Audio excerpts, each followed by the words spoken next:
नमस्कार, India TV देख रहे हैं आप। आपके साथ मैं हूं प्राची पाराशर। कर्नाटक का चुनाव 5 दिन बाद 13 मई को खत्म नहीं होगा, बल्कि 5 दिन बाद 24 का चुनाव शुरू हो जाएगा। कर्नाटक का चुनाव प्रचार अब से 2 घंटे पहले खत्म हुआ। इसे ऐसे समझिए कि आज 2024 का पूरा घोषणा पत्र तैयार हो गया। देश की सियासत किस रास्ते पर चलेगी, प्रधानमंत्री का चुनाव किन मुद्दों पर लड़ा जाएगा, इसे समझने के लिए आपको प्रधानमंत्री नरेंद्र मोदी, गृह मंत्री अमित शाह, उत्तर प्रदेश के मुख्यमंत्री योगी आदित्यनाथ, कांग्रेस अध्यक्ष मल्लिकार्जुन खड़गे, सोनिया गांधी, राहुल गांधी, प्रियंका गांधी, इन सबके भाषणों की पूरी पॉलिटिकल डिक्शनरी खंगालनी पड़ेगी। उन नेताओं के रिएक्शन पर भी नजर रखनी होगी जो कर्नाटक इलेक्शन से डायरेक्टली इन्वॉल्व नहीं, लेकिन इनडायरेक्टली इन्वॉल्व जरूर हैं। नीतीश कुमार, अरविंद केजरीवाल, ममता बनर्जी, शरद पवार, स्टालिन, ये सब 13 मई का इंतजार कर रहे हैं। 2 विचारधारा एकदम क्लियर हो गई हैं। मोदी की पार्टी अग्रेसिव हिंदुत्व, अग्रेसिव राष्ट्रवाद के मुद्दे पर ही लड़ेगी और राहुल गांधी की पार्टी सबसे पहले 14% वोट को अपनी तरफ लाने के लिए सब कुछ करेगी। अब कोई झिझक नहीं बची। 2023 में ही 2024 के चुनाव की पिच कितनी तैयार हो गई है, ये आपको समझाते हैं इस रिपोर्ट में।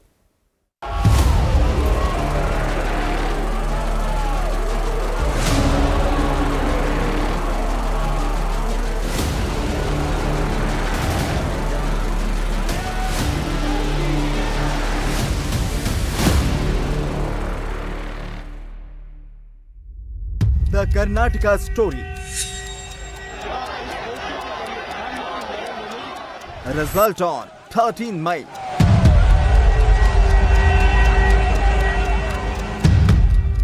तेरह मई को क्या होगा, इस पर मोदी के साथ साथ मोदी के 13 दुश्मनों की निगाहें लगी हैं। 13 मई का फैसला कम से कम 13 पार्टियों पर असर डालेगा। 2024 में मोदी को घेरने का चक्रव्यूह 13 मई से ही बनना शुरू होगा।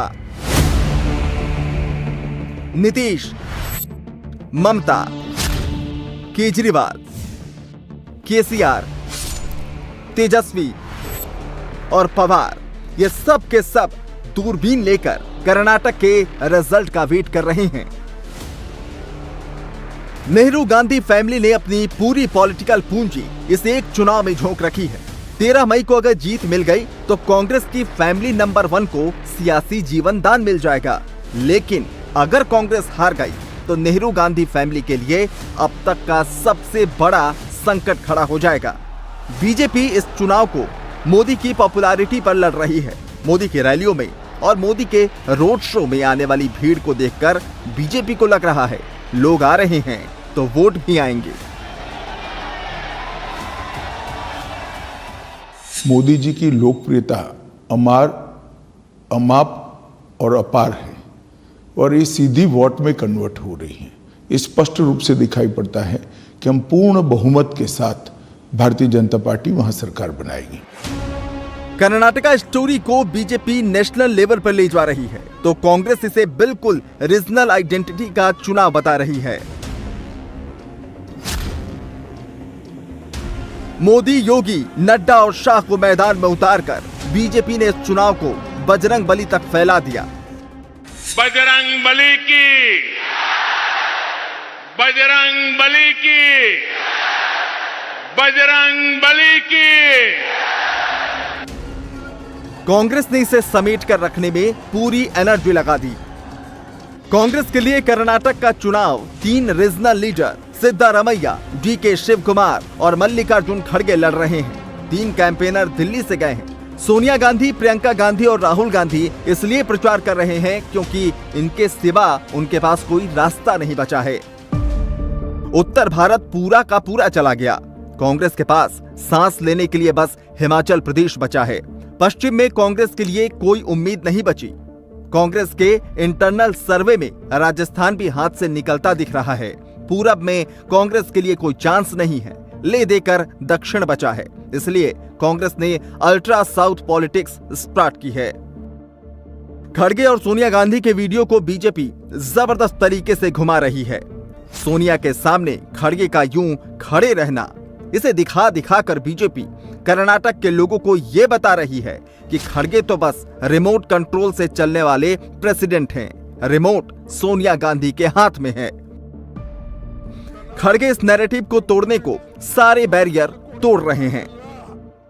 मेरे को धमकी देते हैं, ये बीजेपी के लोग मुझे मारना भी चाहते हैं, पूरे खानदान को साफ करना चाहते हैं।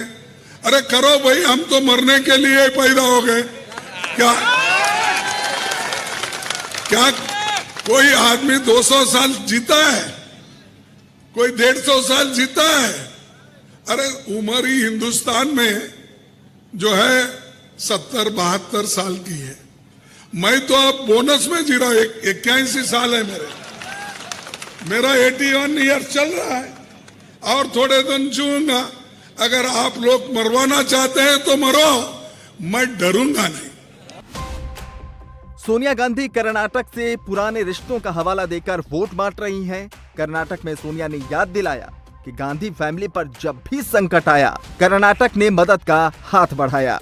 कर्नाटक एक बार फिर मदद करे, क्योंकि परिवार पर संकट आया है। जब 1978 में इंदिरा जी अपने ऊपर केंद्र सरकार की दमनकारी नीतियों के खिलाफ संघर्ष कर रही थी, तो चिकमंगलुरु के लोगों ने उनका पूरा साथ दिया था।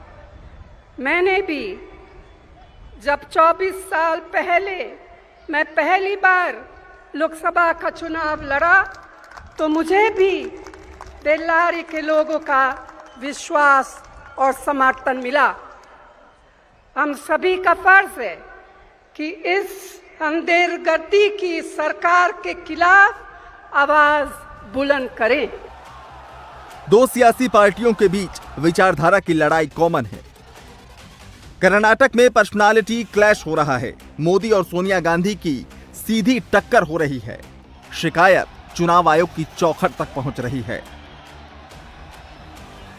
कांग्रेस ने चुनाव आयोग से बजरंगबली के मुद्दे पर नरेंद्र मोदी की शिकायत की, तो बीजेपी ने देश की संप्रभुता के मुद्दे पर सोनिया गांधी की शिकायत कर दी। कांग्रेस के ऑफिशियल हैंडल से किया गया ये ट्वीट अब उसके गले में फंस गया है। कर्नाटक में सोनिया गांधी ने जितना कहा, ट्विटर पर उससे 4 कदम आगे बढ़ाकर लिख दिया। याद कीजिए, कर्नाटक वही राज्य है जहां कांग्रेस की पिछली सरकार ने राज्य के लिए अलग झंडे का प्रस्ताव बनाकर दिल्ली भेजा था। सिद्धारमैया की सरकार ने कर्नाटक के लिए अलग आइडेंटिटी की मांग की थी। अब कांग्रेस कर्नाटक के लिए संप्रभुता मांग रही है। कांग्रेस पार्टी कुल मिलाकर मानसिक दिवालियापन की शिकार है। मेंटल बैंकरप्सी से गुजर रही है। ये मेंटल बैंकरप्सी के ही नतीजे हैं जो हमारे सामने आते हैं। आप बताइए, सोनिया जी ने शपथ ली है कि नहीं ली है संविधान की एज मेंबर ऑफ पार्लियामेंट? खड़गे साहब ने ली है कि नहीं ली है? क्या बोलते हैं? We will owe our allegiance to the constitution of India and we shall uphold the sovereignty and integrity of the country. ये हम भारत की अस्मिता की अक्षुण्ण रखेंगे और उसके प्रति समर्पित रहेंगे। हम भारत के संविधान के प्रति समर्पित रहेंगे। ये आप शपथ लेते हैं। अब सॉवरेंटी भारत देश की है। अब कर्नाटक के लोगों ने भी भारत देश की आज़ादी के लिए हजारों लोगों ने अपना सर्वस्व लुटाया। आज आप उनकी बदनामी भी कर रहे हैं और बेइज्जती भी कर रहे हैं, अपमान भी कर रहे हैं। मोदी की पार्टी ने कर्नाटक में बजरंगबली का जयकारा लगाना शुरू किया तो कांग्रेस बैकफुट पर आ गई। बजरंगबली की, बजरंगबली की, बजरंगबली की। ओल्ड मैसूर रीजन में मुसलमानों के वोट हासिल करने के लिए बजरंग दल पर बैन के जिस शिगुफे को कांग्रेस ने मास्टर स्ट्रोक समझा था, वही सबसे बड़ी सियासी गलती साबित हो रहा है। बीजेपी एग्रेसिव है। बजरंगबली के नाम पर हिंदू वोट एकजुट होने का पूरा चांस है। या ठिकाणी तुमच्यात हिंमत नाही, तुमच्यात ताकद नाही आहे, पण तुमचे मनसुबे याच्यातून दिसतायत की बजरंग दलावर आम्ही त्या ठिकाणी बंदी घालू।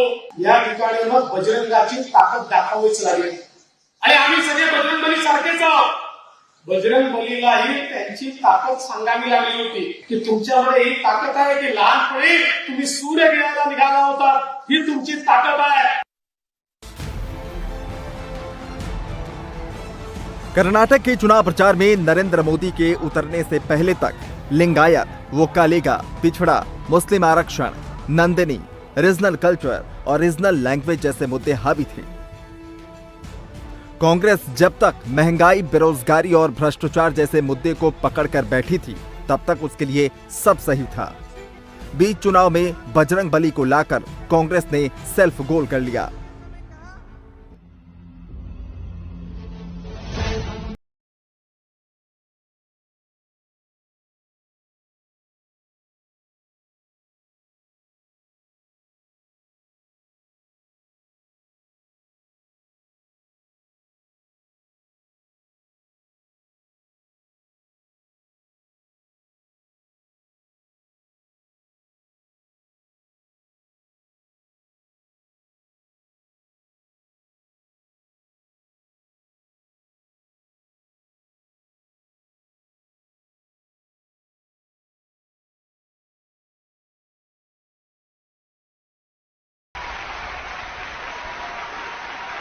गाजर की पुंगी है कांग्रेस की, हमेशा धोखा देते हैं वो लोग. जिस दिन मैनिफेस्टो उसी दिन मैं बोला था गाजर की पुंगी है, तो धोखा देते हैं हमेशा. देखिए, आप एक माइनॉरिटीज को एक मैसेज देना चाह रहे थे, हम बैन करेंगे. तुम बैन करना था, तुम 5 साल जब सिद्धरामैया सीएम जब बैन करना था, तुम बैन ही नहीं कर सकते. बीजेपी और कांग्रेस में सबसे बड़ा जो लड़ाई चल रही है कि उनसे बड़ा इन दोनों में हिंदुत्व आइडियोलॉजी पर सबसे कौन चलेगा, ये लड़ाई हो रही है वहां पर. कांग्रेस ने चुनाव आयोग से बजरंग बली की शिकायत जरूर की है, लेकिन अब इस मुद्दे को कर्नाटक के 84% हिंदू वोटर के मन से निकालना बहुत मुश्किल है.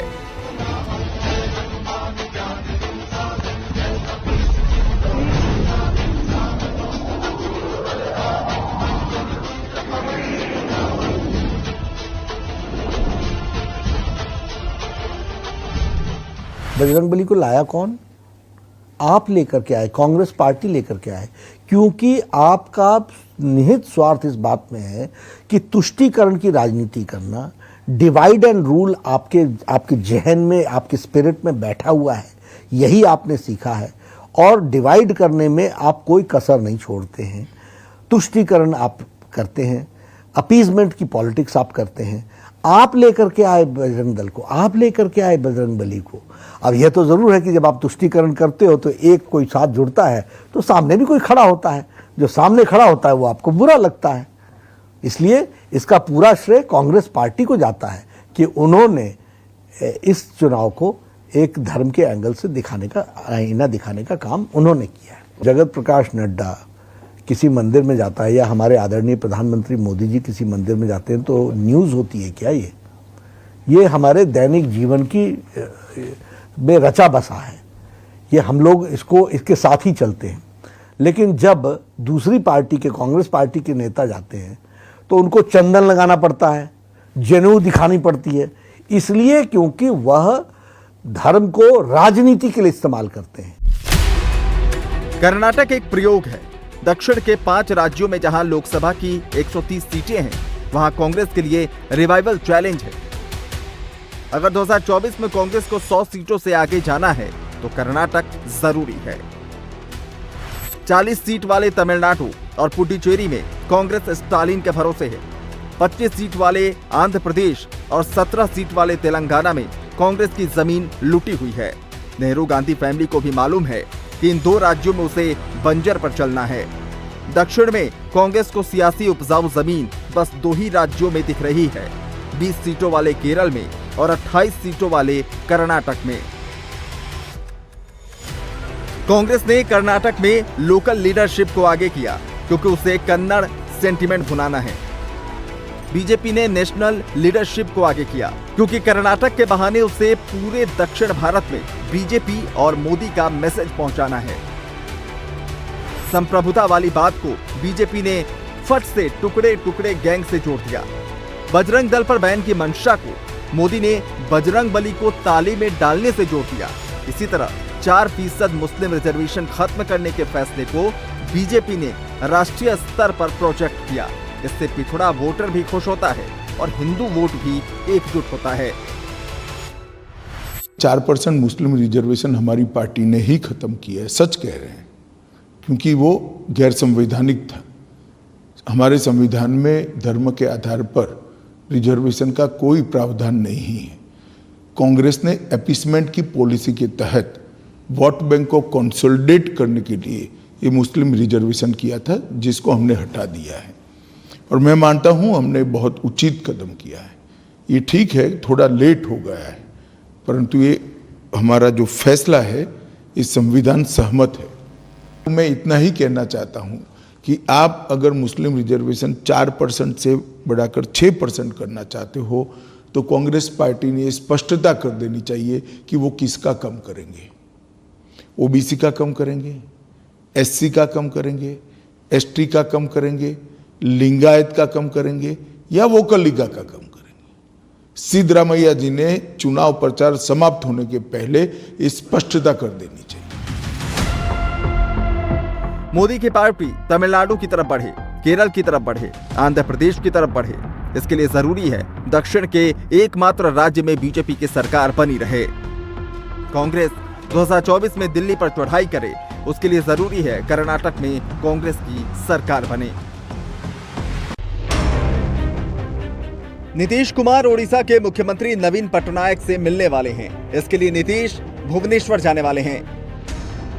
इससे पहले नीतीश कुमार कोलकाता जाकर ममता बनर्जी से मिल चुके हैं। ममता से मुलाकात में नीतीश तेजस्वी यादव को साथ ले गए। नीतीश कुमार लखनऊ जाकर अखिलेश यादव से भी मिले।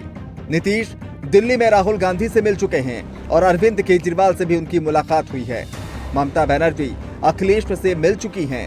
शरद पवार के साथ भी ममता की बात हुई है। यूपी में अरविंद केजरीवाल का अखिलेश यादव के साथ अलायंस है। केजरीवाल और अखिलेश यादव तेलंगाना के सीएम केसीआर की रैली में शामिल हो चुके हैं। केसीआर महाराष्ट्र के औरंगाबाद जा रहे हैं, जहां ओवैसी का सांसद है। केजरीवाल मुंबई जाकर उद्धव ठाकरे से मिले हैं और शरद पवार की मुलाकात राहुल गांधी से हो चुकी है। स्टालिन का राहुल गांधी से अलायंस है और उनकी मुलाकात लेफ्ट के पिनाराई विजयन से भी हो रही है।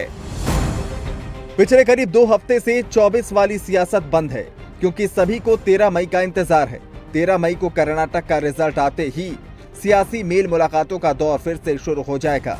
मोल भाव में कांग्रेस की कितनी वक्त होगी, राहुल और सोनिया की बात का कितना वजन होगा, ये कर्नाटक के रिजल्ट पर डिपेंड करेगा। पहले कहा जाता था दिल्ली का रास्ता उत्तर प्रदेश से होकर जाता है, लेकिन अभी लग रहा है दिल्ली का रास्ता कर्नाटक से गुजर रहा है। कर्नाटक के लोगों को इतना बेबस और लाचार मत समझे। कर्नाटक के लोग किसी के आशीर्वाद पर नहीं, अपनी मेहनत और संकल्प पर भरोसा करते हैं।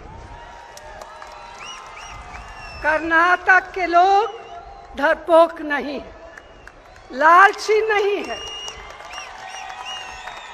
कि आप उन्हें फुसला दें। कर्नाटक के लोग 10 मई को आपको बताएंगे कि वे किस मिट्टी से बने हैं। कांग्रेस का सारा फोकस अभी एक राज्य पर है। बीजेपी ने 4 राज्यों में ऑपरेशन ऑन कर रखा है। राजस्थान में अशोक गहलोत की सरकार हिली हुई है, इसलिए मुख्यमंत्री अपनी सियासी डायरी के पन्ने खोल रहे हैं। छत्तीसगढ़ में शराब घोटाले की धमक पहुंच गई है। रायपुर के मेयर के भाई की गिरफ्तारी की आंच बघेल तक भी पहुंच सकती है। महाराष्ट्र में पवार की पावर पॉइंट पॉलिटिक्स को उद्धव ठाकरे की पार्टी झेल नहीं पा रही और दिल्ली में केजरीवाल के शाही खर्च ने आम आदमी पार्टी की बोलती बंद कर रखी। ये सारा कुछ हो रहा है 24 के लिए। कांग्रेस कर्नाटक जीतना चाहती है 24 के लिए।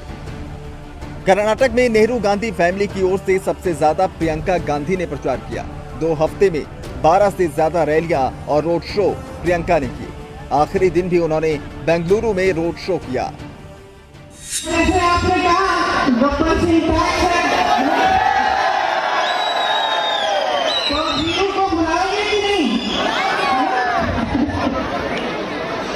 हम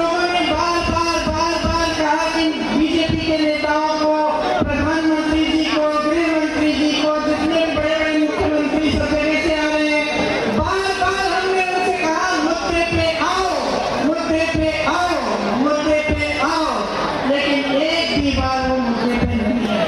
सांस फिजूल की बातें करते रहे। एक तरफ आपके जज्बातों को उभरने के लिए, उभारने के लिए धर्म की बात, जाति की बात, कभी किसी का अपमान, कभी किसी और का अपमान, कभी प्रधानमंत्री जी ने आपको गालियों की लिस्ट सुना दी कि किसने उनको कितनी गाली दी है, लेकिन आपकी बात नहीं है। मोदी पर अटैक करके राहुल गांधी ने अपने हाथ जलाए हैं। भाई की गलती को बहन दोहरा रही है। अब 13 मई बताएगा कि अगले 12 महीने तक सियासत की दशा और दिशा क्या होगी। यूपी में कल प्रचार थम जाएगा। 11 मई को वोटिंग होगी। उससे पहले आज योगी आदित्यनाथ ने मिर्जापुर, बाराबंकी में रैली, अखिलेश यादव ने अलीगढ़ और मेरठ में रैली की, रोड शो किया। अब आप सोच रहे होंगे कि अखिलेश को मेरठ में क्यों आना पड़ा। योगी ने मुस्लिम इलाकों में ऐसी लॉटरी खोली जिससे मुस्लिम नेताओं की किस्मत खुल गई। योगी ने हर 5वीं सीट पर मुस्लिमों की जीत का रास्ता साफ कर दिया। योगी ने ऐसा क्या काम किया जिसकी वजह से मुसलमान कह रहे हैं योगी आदित्यनाथ कबूल हैं, कबूल हैं। इसकी पूरी जानकारी इस रिपोर्ट में। यूपी में निकाय चुनाव का फाइनल राउंड चल रहा है। योगी ने जहां कल रैली की थी, लोगों को संबोधित किया था, वहां आज अखिलेश पहुंचे। अखिलेश यादव ने अलीगढ़ में रैली की, रोड शो किया, मेरठ में लोगों को संबोधित किया, तो योगी आदित्यनाथ ने बाराबंकी और मिर्जापुर में रैली को संबोधित किया। योगी आदित्यनाथ ने अखिलेश पर तीखा हमला किया, मायावती पर भी अटैक किया। योगी ने कहा जो कचरा समाजवादी पार्टी और बीएसपी ने किया, उसको लगातार 2017 से साफ किया जा रहा है। 17 के पहले की स्थिति क्या थी? हमारे शहर कूड़े के ढेर दिखाई देते थे। किसी भी शहर में जाओ, कूड़े का डंप पड़ा रहता था। यानी शहर की पहचान कूड़े के ढेर से दिखाई देती थी। और आज आपने समाजवादी पार्टी के अध्यक्ष का भी बयान पढ़ा होगा। उनका बयान भी ये व्यक्त कहता है, वो कहते हैं नगर निकाय चुनाव में हमारी रुचि इसलिए नहीं है क्योंकि ये तो कूड़ा उठाने का चुनाव है। यानी कूड़ा उठाना उनको ये लगता है जैसे उनकी प्रतिष्ठा की विपरीत है। एक व्यक्ति जो उत्तर प्रदेश जैसे राज्य का मुख्यमंत्री रहा हो, उनके द्वारा इस प्रकार के हल्के शब्दों का इस्तेमाल करना, और भाइयों बहनों वह तब जब उत्तर प्रदेश के अंदर 6 करोड़ लोग नगरीय जीवन में निवास करते हैं, नगरीय क्षेत्रों में निवास करते हैं। ये इन 6 करोड़ लोगों का अपमान है। इन मतदाताओं का अपमान करने का प्रयास हो रहा है। ये कूड़ा नहीं, ये सपा बसपा के कचड़े को साफ करने का चुनाव है। उनकी गंदगी को सफाई करने का, उनकी अराजकता को, उनकी अवसरवादिता को साफ करने का चुनाव है। और इसीलिए इस सफाई अभियान के साथ हम लोगों ने और प्रधानमंत्री मोदी जी ने स्वच्छ भारत मिशन का अभियान भी चलाया। मेरठ जहां मुस्लिम आबादी करीब 35% है, वहां अखिलेश यादव बुरी तरह से घिर गए हैं। एक तरफ बीजेपी है तो दूसरी तरफ मायावती। ओवैसी भी मेरठ में ताल ठोक रहे हैं। ओवैसी ने जो 10 मेयर कैंडिडेट यूपी में उतारे हैं, उनमें से मेरठ की सीट भी है। मेरठ मेयर पद के लिए बीजेपी ने हरिकांत एलूवालिया पर दांव लगाया है, तो समाजवादी पार्टी ने सरधना के विधायक अतुल प्रधान की पत्नी सीमा प्रधान को मैदान में उतारा है। बीएसपी ने मेरठ में बड़ी चाल चली है। मुस्लिम समुदाय के हसमत मलिक को हाथी की सवारी कराई है, तो ओवैसी ने मोहम्मद अनास के हाथों में पतंग की डोर पकड़ाई है। कांग्रेस ने नसीम कुरैशी को टिकट दिया है। मेरठ में समाजवादी पार्टी कभी भी मेयर का चुनाव नहीं जीत सकी है और इस बार भी अखिलेश चुनावी चक्रव्यूह में फंस चुके हैं। कूड़ा हटाने का चुनाव है, गंदगी हटाने का चुनाव है। अगर गंदगी रहेगी तो बीमारी फैलेगी, परेशानी आएगी। इसलिए कूड़ा और गंदगी हटाने के लिए समाजवादी पार्टी की साइकिल को वोट देना आप लोग। मेरठ में मेयर का चुनाव जीतकर अखिलेश यादव पहली बार खाता खोलना चाहते हैं, तो वहीं पार्षद के चुनाव में भी अखिलेश के सामने बीजेपी चुनौती बनी है। ये मेरठ का मुस्लिम इलाका है, यहाँ बीजेपी के पोस्टर लगे हैं, झंडा बैनर टंगा है, कैंडिडेट भी मुस्लिम है, गले में बीजेपी का पटका है। ये सब यूं ही नहीं है, बल्कि इसके पीछे लंबी रणनीति और प्लान है, उसे भी समझाएंगे। पहले बीजेपी का लोकल चुनाव का वोकल प्लान क्या है, उसे भी समझिए। मेरठ नगर निगम में 90 वार्ड हैं, बीजेपी ने यहां 21 मुस्लिम कैंडिडेट को उतारा है। करीब 23% टिकट बीजेपी ने मुस्लिमों को दिया है। कि आपको कैंडिडेट बनाया है बीजेपी ने, कैसा माहौल है चुनाव प्रचार में, क्या लग रहा है जीत पाएंगी? जी जीत पाएंगे और माहौल बहुत बढ़िया है, सब हमारी तरफ है और ज्यादा से ज्यादा वोट देने की कोशिश है हमारे। जो मुसलमान, क्योंकि ये मुस्लिम इलाका है पूरा जहाँ से आपको बीजेपी ने खड़ा किया है, मुसलमान आपसे जुड़ पा रहे हैं? जी जी जुड़ पा रहा है। बीजेपी सब चीज कर रही है, राशन भी फ्री दे रही है और पेंशन भी दे रही है और घर भी बना रही है। तो सबका साथ सबका विकास मोदी जी का नारा है। क्या नहीं मिल रहा? हमारी माँ और बहनों को राशन मिल रहा है, मकानों की योजना नई नहीं मिल रही है, लोन मिल रहे हैं, विकास पूरा हो रहा है। और आप ये देखो महल्ले के अंदर इस कदर का बुरा हाल है, कूड़ों के ढेरों से, नाली खड़ंजों से, लाइटें नहीं है खंभों में। 10 साल से हमारे लोग 65 जो वार्ड 65 है मेरा वार्ड है, गंदा पानी पी रहे लोग। ये किसने करा है? ये सारे सपा बसपा कांग्रेस ने करा। बहुत बुरा हाल है। आप जाके महल्ले में सर्वे कीजिए कि हमारे लोग इनको वोट देते हैं और हमारे जब काम कराने जाते हैं क्या कहते हैं कि हमारी सरकार नहीं है। जब सरकार नहीं है तो क्यों आप हमसे वोट लेने आते हो? तो हमें इनको देके वोट थोड़ी खराब करानी है अपने भाइयों की। बीजेपी के लिए निकाय चुनाव मुस्लिम इलाकों में टेस्टिंग ग्राउंड है। बीजेपी ने जो योजनाएं लागू की थी, अब उन्हीं के दम पर मुस्लिमों में पैठ बनाना चाहती है। ये चुनाव 23 का है, लेकिन बीजेपी इसके दूरगामी परिणाम को सोचकर चल रही है। ये बताएं कि जो मोदी योगी सरकार है किस तरह का काम कर रही है, क्या योजनाओं का लाभ मिल रहा है आप लोगों को? ये देते हैं राशन मिलता है और क्या क्या चीजें हो रही है? और स्कूल में पढ़ाई कर रहे हैं बच्चे? हाँ जी करते हैं, बच्चा करते हैं सरकारी। हाँ बहुत अच्छा कर रही है, बहुत अच्छा। वो कहते हैं लोग तो कि भाई मुसलमानों के लिए काम नहीं करती। नहीं, एक तो सबसे पहले राशन फ्री मिल रहा। देखो लॉकडाउन में 2 दफे मिल रहा था राशन। बहुत अच्छा दे रहे हैं, काम बहुत अच्छा चल रहा है उनका। अच्छा काम कर रहे हैं जी, बहुत अच्छा कर रहे हैं, बहुत अच्छा। और महिलाओं की जो सुरक्षा का मामला है जी बहुत अच्छा करा, ये बहुत ही अच्छा करा। अब कोई वो नहीं है कि हर सुविधा मिले, कि लड़कियों की हिफाजत हो रही है। पहले दिक्कत होती थी? नहीं, पहले से अब बेहतर बहुत अच्छा हो रहा, बहुत ही अच्छा हो रहा। पढ़ाई में भी अच्छा हो रहा है। बेटे हमारे बच्चे पढ़ रहे हैं जी सरकारी स्कूल में, बहुत अच्छी पढ़ाई कर रहे हैं। कहते हैं जब जो पार्टियां है कि भाई मुसलमानों के खिलाफ काम करती है पार्टियां, और जो चीजें हैं उसमें क्या दिखाई देता है, फर्क दिखाई देता है या? नहीं, सही काम कर रहे हैं। हिंदू मुस्लिम कुछ नहीं, सबके साथ सही काम कर रहे हैं। ये नहीं है कि मुसलमानों को देख के कोई अलग ऐसा अभी तक हमें कुछ नहीं लगा। बहुत अच्छा, सही है। चुनाव है, अब चुनाव में क्या माहौल लग रहा है? मुसलमान क्या बीजेपी को वोट कर सकता है, ऐसा है? जी करनी चाहिए, जो अच्छी सरकार है करनी चाहिए सरकार को देख के।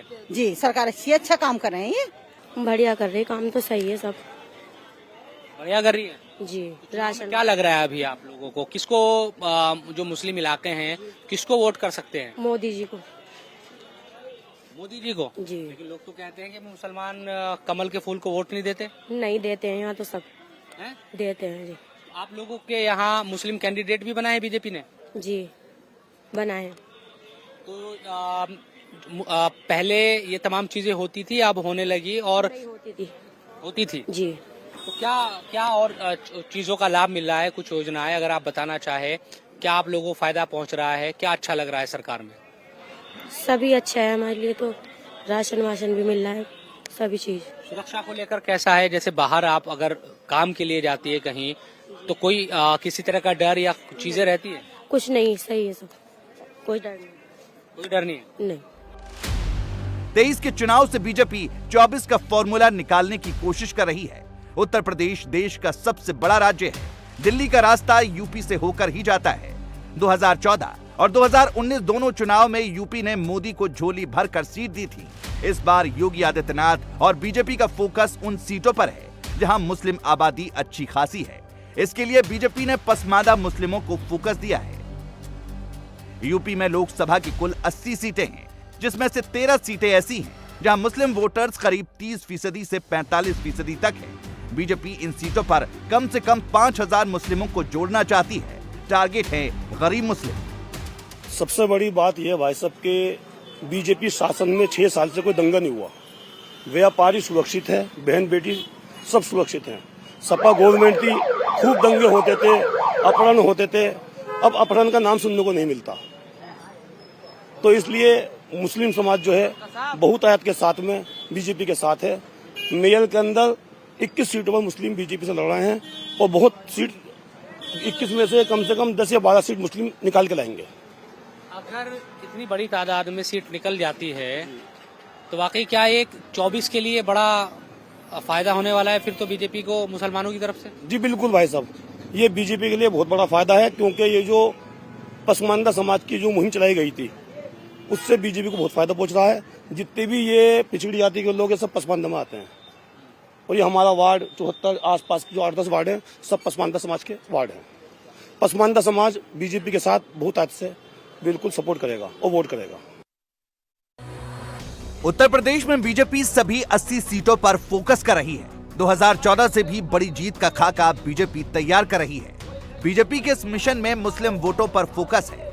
यही नहीं, बीजेपी पूरे देश में मुस्लिम बाहुल्य सीटों पर नजरें गड़ाए बैठी है। बुरा लगा है हमें सपा सरकार में, बुरा लगा हमें बसपा सरकार में, बुरा लगा हमें कांग्रेस सरकार में, और भारतीय जनता पार्टी ने आकर मुसलमान हो या कोई भी समाज का आदमी हो उनको योजनाएं देने का काम किया है, कोई भेदभाव नहीं किया है। यहाँ पर लोगों के अंदर जो माफिया का डर था वो खत्म हुआ है।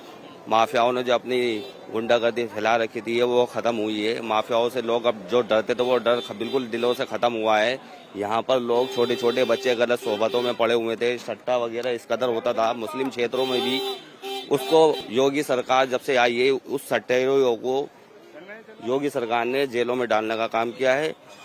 बिल्कुल भी कोई सट्टा यहाँ पर नहीं होता, कोई जुआ नहीं होता। पहले बहुत सारे जुहारी लोग भी रहते थे, ये सारे काम योगी सरकार में खत्म हुए। पहले गुंडागर्दी होती थी या नहीं जाए, बिल्कुल सख्ती से काम चल रहा है योगी जी का।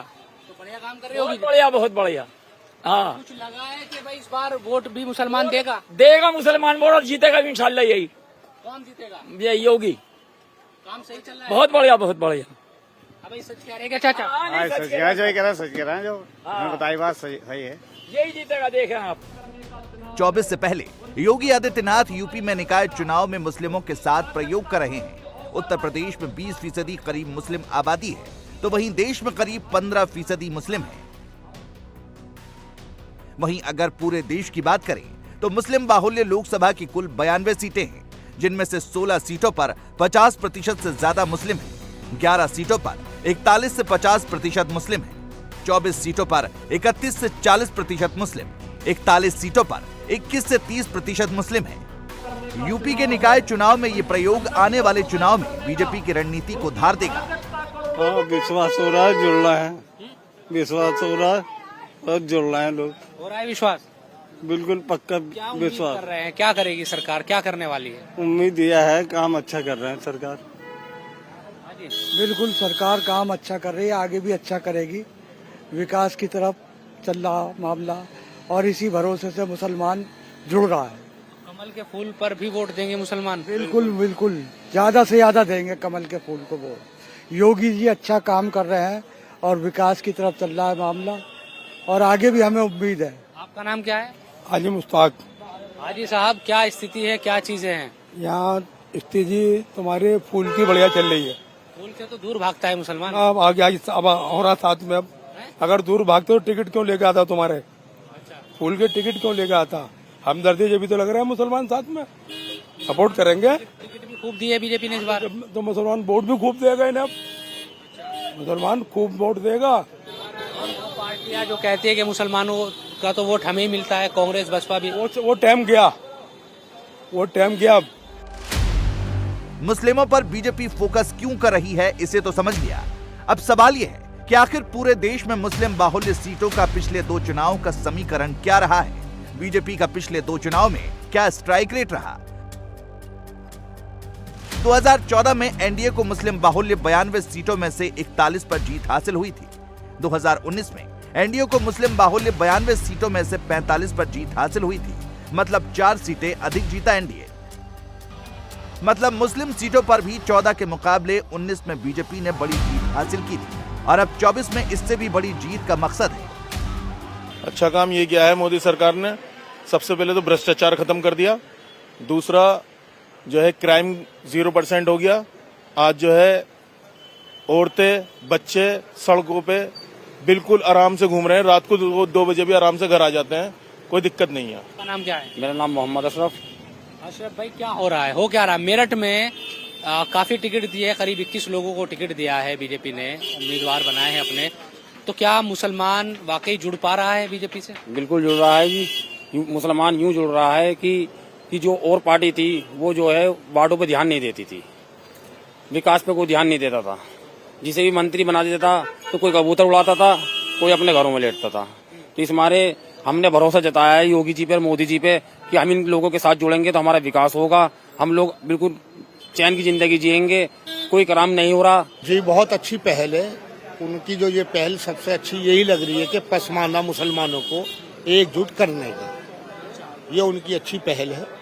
और जब उन्होंने इतना भरोसा करा है तो हमें भी करना चाहिए। 2014 के चुनाव में देश में मोदी की लहर चली, सारे समीकरण ध्वस्त हो गए। बीजेपी और एनडीए गठबंधन ने नया कीर्तिमान रचा। 14 से भी ज्यादा वोट और 14 से भी ज्यादा सीट बीजेपी को 2019 में मिली। अब बीजेपी की नजर 24 पर टिकी है। 2019 में एनडीए को वोट मिले थे करीब 45%, सीटें मिली थी 353। 2024 में अगर एनडीए को 5% वोट और मिल जाते हैं तो वोट परसेंटेज 50% हो सकता है, सीटें 404 से ज्यादा हो सकती हैं। इन 5% वोट के लिए बीजेपी का टारगेट वोट है पसमानदा मुसलमान। पसमानदाओं को साथ लेकर के भारतीय जनता पार्टी जो पीछे छूट गए थे, जो पिछड़ गए थे, हम जिस वार्ड के अंदर खड़े हैं ये माहीगीरान है, मछेरान है या मेरठ का, और यहाँ से भी एक पसमानदा समाज की कैंडिडेट होशनारा को प्रत्याशी बना करके भारतीय जनता पार्टी ने संदेश दिया है कि हम बाहुबलियों से, हम मालदारों से, हम उन लोगों से इतर एक नेतृत्व देना चाहते हैं जिसको कहीं छोड़ दिया गया था, जहीं किसको पिछाड़ दिया गया था। इस बार बड़ी तादाद में 90% से ऊपर जो टिकट दिए वो पसमानदा समाज को दिए। अब ये हमारा अपना भी टेस्ट है, पसमानदा समाज की भी टेस्ट है कि वो क्या करते हैं। वो मोदी जी के भरोसे पर खड़े उतरते हैं कि नहीं उतरते हैं। जो उनको योजनाएं मिली हैं उन योजनाओं का लाभ सरकार को भी समर्थन के रूप में मिलता है कि नहीं मिलता है। अब सवाल यही है कि 24 में किसका फॉर्मूला हिट होगा, मोदी का या फिर मोदी विरोधियों का। इंडिया टीवी हर वक्त हर जगह डाउनलोड करने के लिए सर्च करें India TV news Google play store या ऐप स्टोर पर।